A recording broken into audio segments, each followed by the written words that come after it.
Who said that? You said what? No guarantee will escape. No idea. Nothing. Huh? No guarantee. No guarantee. Can be gone like that, yes? A few months ago there was a huge bushfire in Los Angeles. And so many very wealthy people lost everything. Their house burned down. Mel Gibson lost his house. Burned everything. His asset was gone.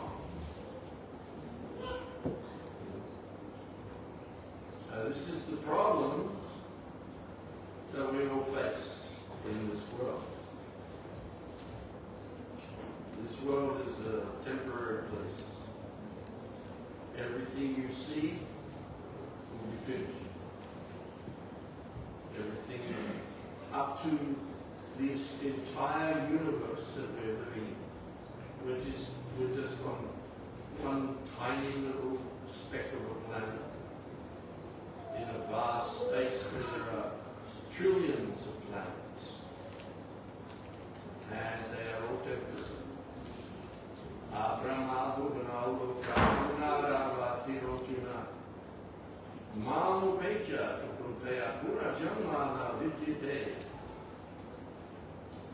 Very powerful statement Krishna makes.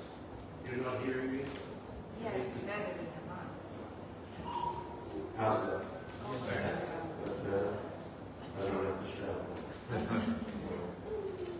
My wife's, because I'm always shouting at us.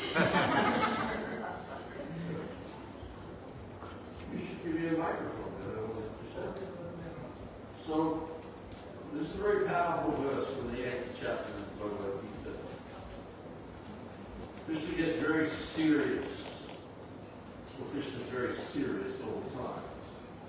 But he also has a sense of humor. But in terms of his instruction to Arjuna, things get very serious from the beginning or the end of chapter 6 through into chapter 7. 7, 8, 9, 10, 11, and 12 are considered the core of the Bhagavad Gita. So we're in chapter 8 here right now. Krishna says this. Abrahma bhuvanaloka punar avatinojuna. Mamo pechata kuntaya punar janma na vidyate. From the highest planet to the lowest planet in this entire universe, all are places of misery in which the repetition of birth and death is taking place. Mamupetya, Krishna says, Mamupetya, if you come to me, Mamupetya Kundeya, Puna Jamna na vidyate, you will not see birth again in this world. This birth and death are something that we have to get beyond. And it is between this birth and death that we're working so hard to acquire some assets.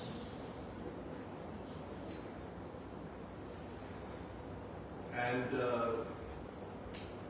people will tell you that your time is worth its weight in gold. But you know, actually, you can't take it with you. And actually, it has no value. The value of something can just drop away immediately. So we really don't have any lasting assets in this world, in this life. Because everything will be finished. And when it will be finished, and how it will be finished, we never know. We never ever know.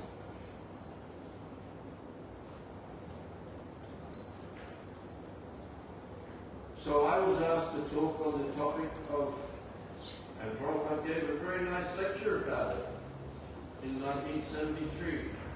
only asset was chanting.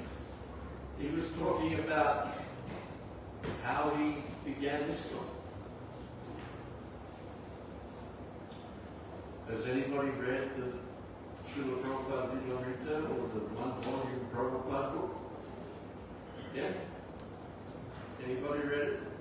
Do you have any for sale there? You have some there? I recommend everyone buy that book and read it. If you want to understand what's going on here, as opposed to any other temple you go to, read that book. Get an understanding of who Srila Prabhupada is and what his intention was. We all have intentions. Australia is a country of immigrants. The Indian diaspora has grown in Australia in the last 20-odd years. Huge immigration of Indian people. When I'm the son of immigrants. Further back, but everyone in Australia is an immigrant. And there's evidence that even the Aborigines were immigrants from South India.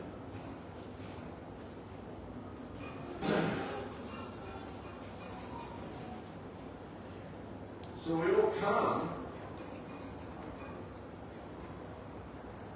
with an intention. We all come with an intention. Does anybody know what the exchange rate is on the Australian dollar right now? Huh? There we go. There's a big intention behind that, isn't there? Yes. But as this verse is telling us, it's all temporary. The verse before, Krishna says, Mambo Bechi Kuntaya, Dukulaya Mashakti. You come to me because this world is temporary and full of misery. But in this life, between this birth that we've taken and this death that will come, we have intentions, we have desires, and we want to acquire assets that will help us satisfy those desires. But Srila Prabhupada, he came to the Western world as an old man. He was 70 years old. He turned 70 on the way to America. He had practically nothing. He had 40 rupees in cash. You can't get into Australia with 40 rupees, can you? But he was an old man, he was alone, he had no assets. He had no assets, he had no prospects, he had no contacts, he knew nobody. He said, I got down off that boat and I didn't know whether to go left or right. I didn't know. And he had a very difficult time in the first year. But then in the second year, he was able to rent a storefront. You can go there today still. It was a little gift shop called Matchless Gifts. Still called Matchless Gifts because devotees rented and maintained it. There's a tiny little shop front. Tiny. You don't realize it's not much bigger than this altar space. And then there was a little courtyard behind and another building, and there was an apartment there. So he had that apartment and that storefront. He said, when I moved in, I didn't even know where the next month rent was going. And then he went on to explain that he started chanting.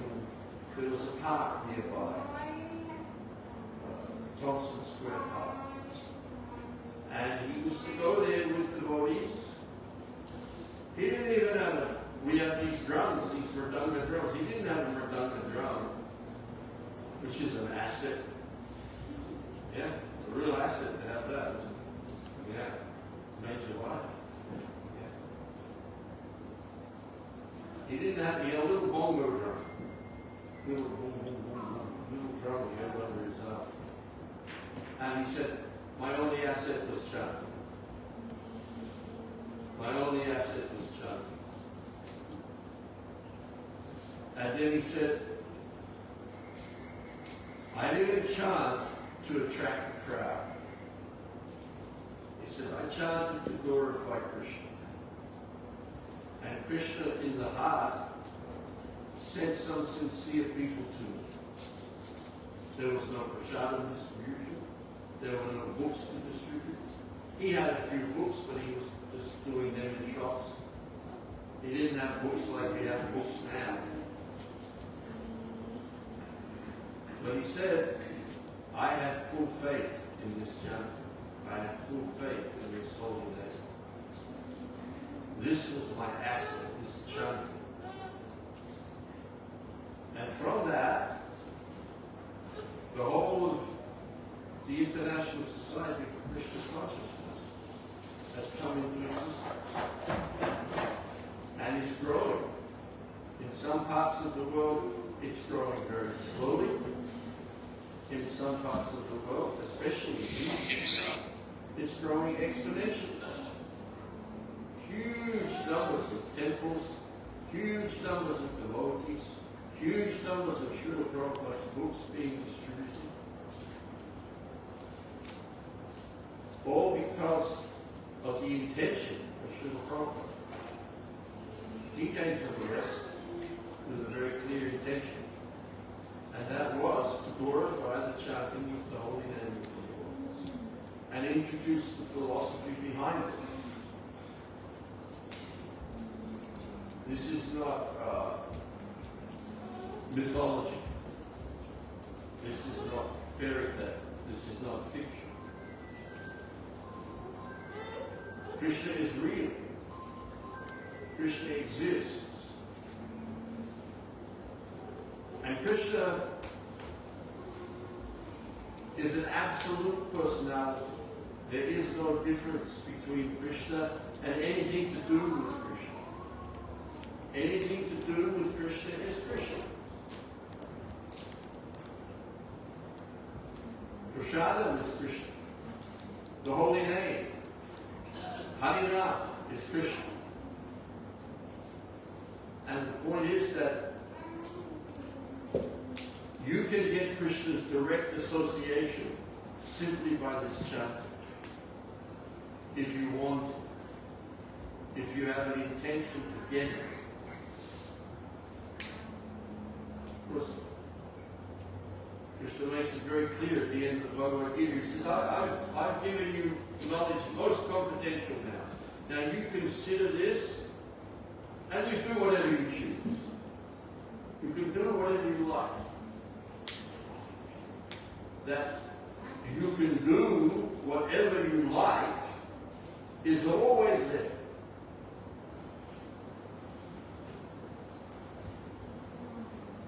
But you have to understand the situation you're in here, in this material world. We're being moved by time. As the saying goes, it's only a matter of time.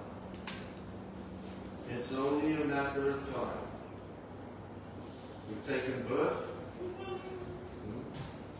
We're growing old. Or we're growing up. First we're growing up. First we're little children. Then we become teenagers. Then young adults, young men, young women. And then we enter into that time when we reproduce. We bring another generation into existence. And then the body begins to dwindle. And then inevitably death comes. And Krishna makes it very clear. If we accept, you don't even have to accept that Krishna is who he is. You don't even, in the beginning, have to accept that Krishna is the Supreme Personality of Godhead.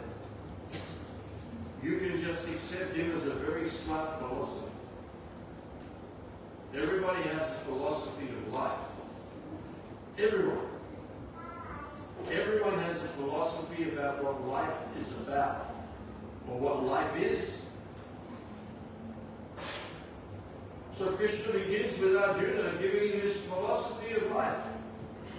Never was there a time when you or I did not exist, nor all these kings, nor in the future shall any of us cease to be.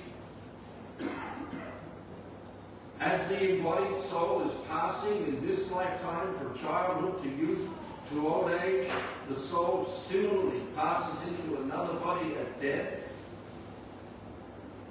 The self-realized soul is not bewildered by such a change. Gripping stuff. If you have any interest in philosophy, read Krishna. You don't have to just read all these Nietzsche and all these Western philosophers or even Eastern philosophers. Just take Krishna as a philosopher. And get the understanding of his philosophy of life. And the first principle of his philosophy of life is that we are all eternal beings. But we are living in temporary bodies at this time. And we are entangled in situations that we have no control over. And ultimately, we have no material assets.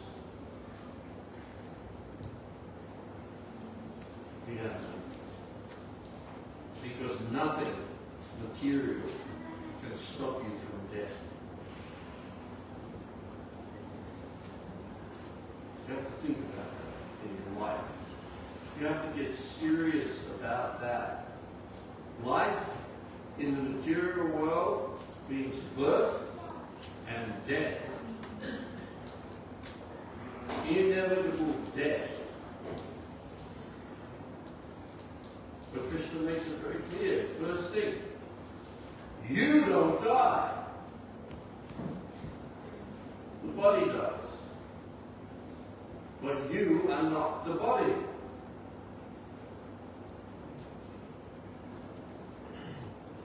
Very simple. Very simple. We talk about my body, my mind. Yes? We talk about these things as mine. I have a car. I have a refrigerator. Am I my car? Am I my refrigerator? It is something that I have. But you are the soul that has these things. But none of these things, these material things, home, house, property, gold, power, none of these things are actually ours. Like when somebody dies, who's been to a funeral? Funerals, yes? You go to a funeral, and somebody gets up to give the elegy, and they say, oh, my father has gone. My father, my brother, my uncle, my daughter has gone. But the body's there. That hasn't gone, it's there. It's very simple to see. We are not these material bodies. We are spiritual beings. And Krishna makes it very clear. We are eternal. Never have we taken birth and never will we die. So we have to get beyond that. How do we get beyond that? By self-realization. Now that word realization is a word that is used very, in one sense, loosely. Oh, I didn't realize that. I didn't realize this. I didn't realize that. Or I just realized this. I just realized that. And that's all right. But the English language uses that eyes at the end of words, many different words. Like here, this place is being modernized. Yes, modernized. You can all become naturalized. Australia, you become naturalized. You can galvanize the iron on the roof. You can vulcanize the rubber in the tire. You can civilize an uncivilized situation. So the eyes means you take something from one situation into another. So to realize the self means to understand that we're in a false self right now. We have to come to our real selves. Now, one thing we can understand about our lives in this world, no matter who we are, or what our situation is, we are all servants. We are all servants. That position of servitude is eternal. We're not just servants here and now, we're eternally servants. Here we change our masters.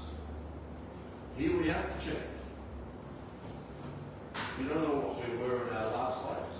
We don't know what we were 100 lives ago.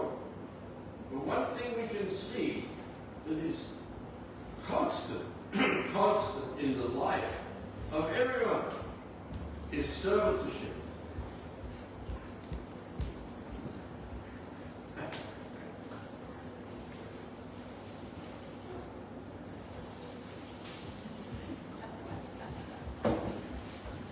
He's doing service.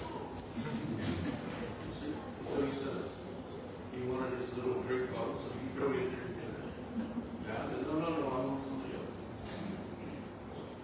We're all trying to be masters here. You do this for me. I've got the assets to control this situation. Yes? But you have to serve somebody. You have to serve somebody. So that servitorship of the soul, that's eternal. Never was there a time when we did not exist. Never in the future will we cease to be servants. The trouble is we have to change that situation over and over and over and over again.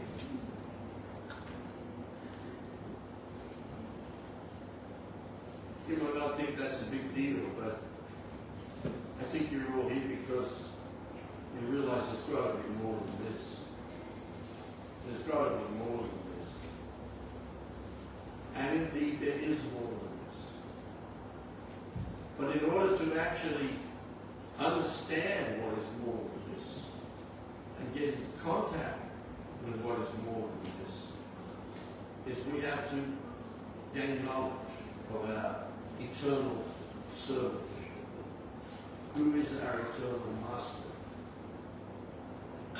And the simple truth is Krishna is the eternal master of everyone. Every other entity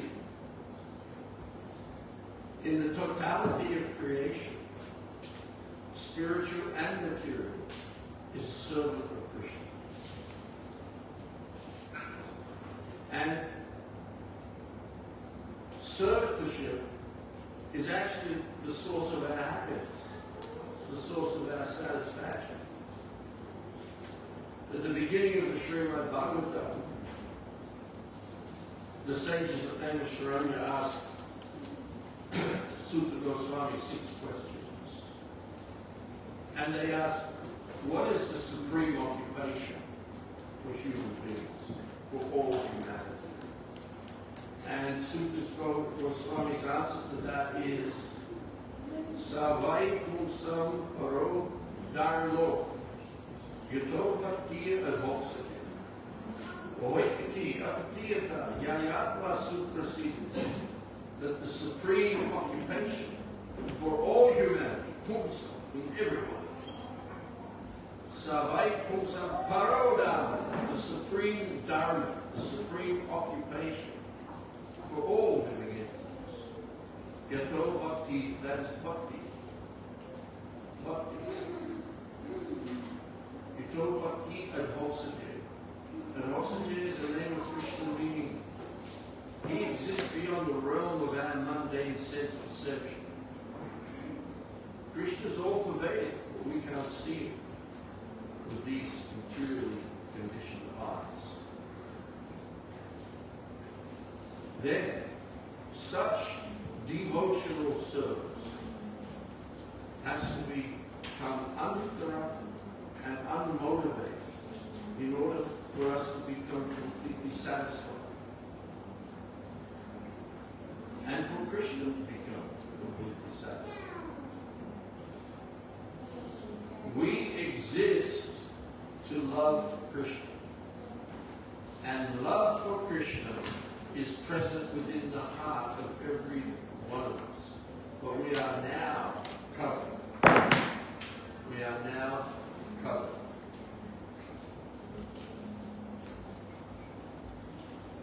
You don't have to say it if you want. It's okay. This covering of matter, this material covering, is so powerful.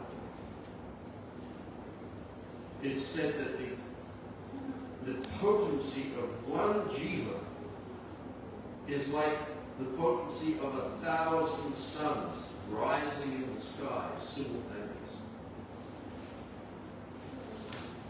So we can understand how dull this material energy has made us, and how, due to our attachment to it, we consider material things to have value.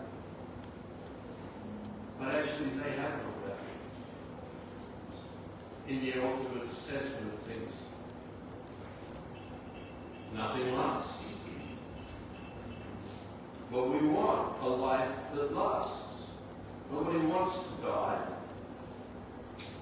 Nobody wants to lose their assets. Nobody wants that. But it happens. So therefore, this understanding of the importance of reconnecting with Krishna, re-establishing our lost relationship with Krishna. We all have a relationship with Krishna. It's personal. It's personal. Actually, it's unique. It's individual.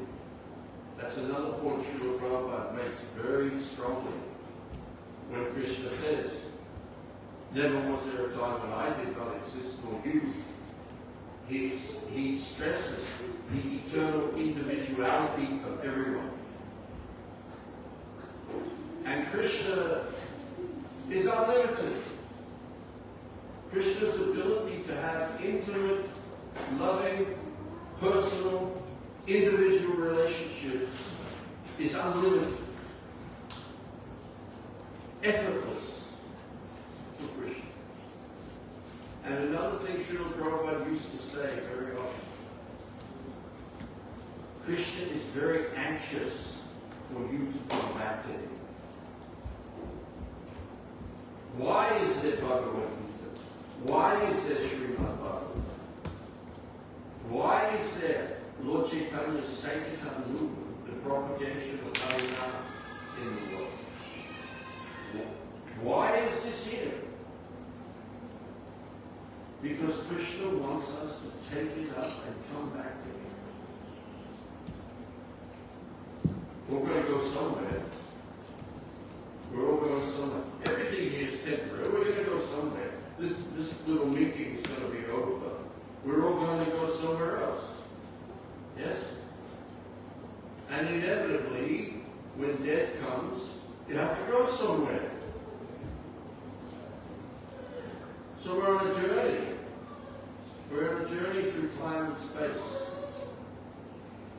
And when you go on a journey, what's one thing you have very clear? Sorry? The destination. Destination. Just imagine you get on a train And you sit down next to somebody and you say to them, where are you coming from? They say, I don't know. And then you say, well, where are you going? I don't know. And then sort of, well, what are you doing here? I don't know. I don't know. But who knows anything? Where do we come from? Where were we in our last lives? Where will we be in our next life? And what are we meant to be doing here anyway? If we don't know the answers to these questions, we're in real trouble. We're in real trouble. So Krishna's very kind. Krishna's very compassionate. He comes and he leads the Bhagavad Gita. He establishes Sampradayas, the cyclic successions that carry this knowledge down through countless generations. Countless generations of human society. Sampradaya is a very important word. There's the cyclic successions for all kinds of things. That's what the apprenticeship system is about. The cyclic succession of plumbers, the cyclic succession of carpenters, the cyclic succession of electricians. Knowledge is handed down from one generation to another. So where do you get that knowledge, that complete knowledge about what is the purpose of life anyway? Because it's pretty stupid, isn't it, if you really look at it, that I'm doing everything to establish a better future for myself and my family. From the moment we're born, we're being prepared for the future. But sometime in that future, death will come and take everything away. And we have to go. Everything we've acquired stays, and we go. So where do we go? It's best to know what destinations are available to you in the afterlife. And Krishna lays it all out in the Bhagavad Gita. You can go and live on the planets of your forefathers. You can go and live on the planets of the demigods. You can go and live amongst ghosts and spirits. Or you can take birth in lower species of life. You can enter again into the wheel of samsara and pass through 8,400,000 species of life, which will take, as the saying goes, God knows how long to get around. And then you come to your surface again in the human form of life, somewhere in the universe. So here we are, here, on the earth planet, where we have Bhagavad Gita, we have Srimad Bhagavatam, and now we have Hare Sankirtan. Narottam Das Thakur sings a beautiful song in which he says, Golokera Prema Dana Harina Sankirtan. Golokera, the place where Krishna abides eternally. Krishna lives eternally in his Goloka Vrindavan. He never leaves there. He never leaves there. But simultaneously, he's present everywhere. We're talking about God Almighty. Nothing is impossible.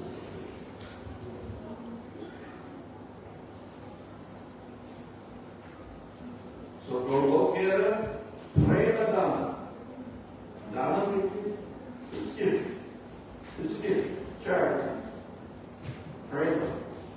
Love of Krishna it has descended as a gift, re-establishment of, this is getting pretty loud.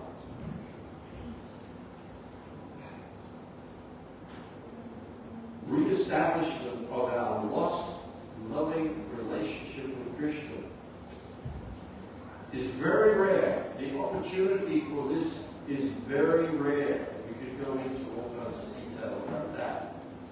But the fact of the matter is, here we are, in this human form of life, to the ability to ask questions about what is life about, what is life for, what is the ultimate purpose, why do I exist, why does anything exist?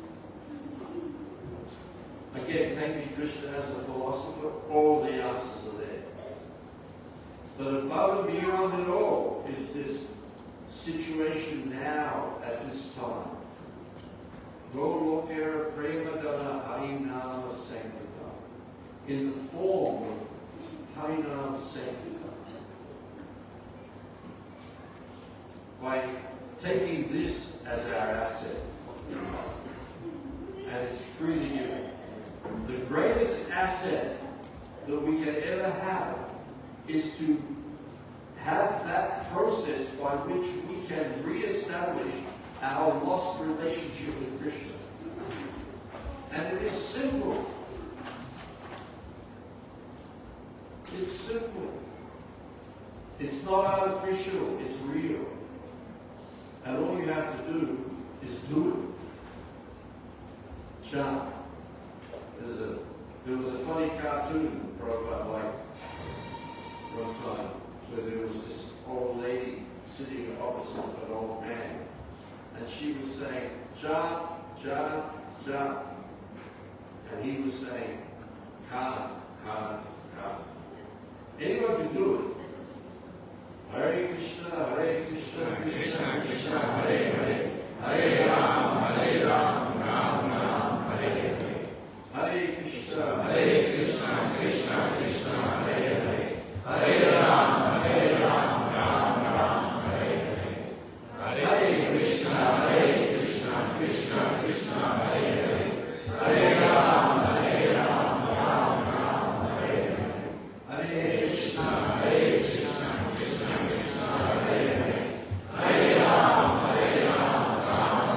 Hare Hare. If you open yourself, open your heart to this sound vibration.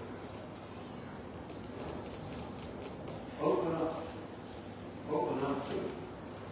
Make it personal. That this is your connection to Krishna. This is your reconnection to Krishna. That's a fact.